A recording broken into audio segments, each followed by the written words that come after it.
Hey, welcome back to Album April. It's April 15th, and today I listened to Master of Puppets by Metallica. If I sounded out of my element yesterday talking about 90s hip hop, I promise you it's way worse with metal. I've never really sought out metal music in my life. I love a bunch of hard rock songs. I even love a couple new metal songs, but straight up metal is not really something I have a lot of experience with. However, that changed today when I listened to the most famous metal album of all time, Master of Puppets. I always kind of just thought that this was their first album, but it wasn't. It was their third album.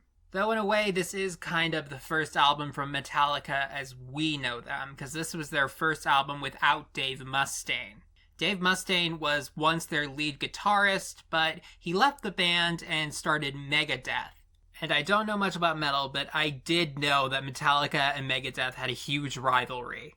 But anyway, back to Master of Puppets. I listened to it today, and I was not expecting this to be the one word I would use to describe this album, but I thought it was kind of boring. Not sonically boring, it's thrash metal. It has loud, yelly lyrics and really, really heavy, fast chords and wailing away on the drums.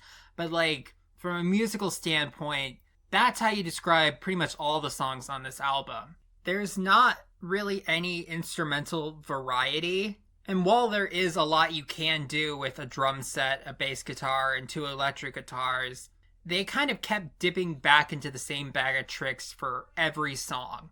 The rhythm guitars sounded very similar on most of these songs. The drums sounded very similar on most of these songs.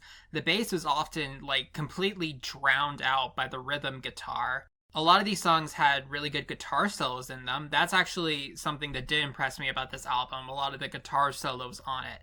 When people think of individual members of Metallica, they usually gravitate towards James Hetfield or Lars Ulrich, but I do think that Kirk Hammett deserves some praise for his work, especially on this album.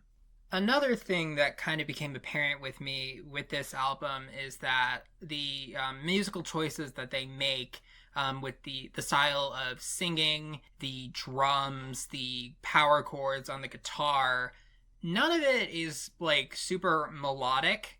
And that's an issue for me because I am a very melody-centered music listener.